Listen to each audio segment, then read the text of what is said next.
এই হচ্ছে আমার প্রিয় ভাই হাসান ভাই। আমরা প্রায় সময় ওনার রেস্টুরেন্টে খেতে আসি। ওনার রেস্টুরেন্টটি হচ্ছে রাস্তার মাথায় অবস্থিত। ভালো খাবার এবং ভালো সেবার জন্য পুলিশ স্টেশন খুবই জনপ্রিয়। তাই কিছুদিন পর পরে আমরা চলে আসি পুলিশ স্টেশনে। এখানে যারা একবার আসে তারা বারবারই আসে, কারণ এখানে খুবই স্বল্প মূল্যে ভালো সেবা দেওয়া হয় এবং স্বাস্থ্যসম্মত খাবার প্রদান করা হয়।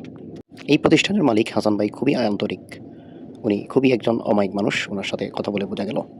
কিছুদিন আগে আমি ওনার রেস্টুরেন্টে খেতে গিয়েছিলাম, তখন আমার একটা মোবাইল ওখানে রেখে চলে আসছিলাম। তখন উনি বলে ওনার নিজ দায়িত্বে আমার বাড়িতে মোবাইলটা পৌঁছে দেবে। তখন আমি বলি না, প্রয়োজন নেই, আমার যেহেতু বাইক আছে আমি সেখান থেকে গিয়ে আমার মোবাইলটা নিয়ে আসলাম। উনি হচ্ছেন হোসেনিয়া মাদ্রাসা টেকের বাজার এর প্রতিষ্ঠাতা। ওনাকে নিয়ে প্রায় সময় আমি পুলিশ স্টেশনে আসি।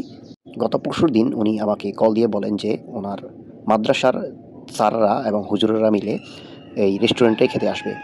যেই কথা সেই কাজ, আমরা চলে গেলাম পুলিশ স্টেশনে। তো আমরা সেখানে খাওয়ার অর্ডার দেই। অর্ডার দেওয়ার পর আমরা কিছুটা সময় সেখানে কাটাই। যে যার মতো করে সময় কাটাতে লাগলো। আমরাও এইদিকে ছবি তোলা নিয়ে ব্যস্ত এবং ভিডিও করা নিয়ে ব্যস্ত।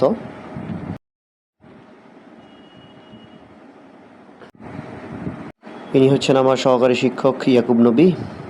আর এই পাশেই আছে টেকেরবাজার মসজিদের ইমাম সাহেব, এবং বাকিরা হচ্ছেন হুসাইনিয়া মাদ্রাসা টেকের বাজারের শিক্ষকবৃন্দ।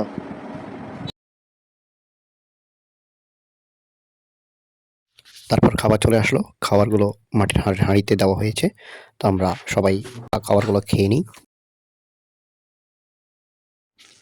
খাওয়া দাওয়া শেষ করে আমরা বেরিয়ে পড়ি বাড়ির উদ্দেশ্যে। তখন সবাইকে দেখে অনেক খুশি মনে হচ্ছিল, কারণ সবাই মন মতো খেতে পেরেছে এবং সবাই খুবই আনন্দিত। এই ছিল পুলিশ স্টেশনের সফরের আমাদের বিস্তারিত। আপনারাও চাইলে আসতে পারেন। আশা করি ভালো লাগবে। আল্লাহ হাফেজ।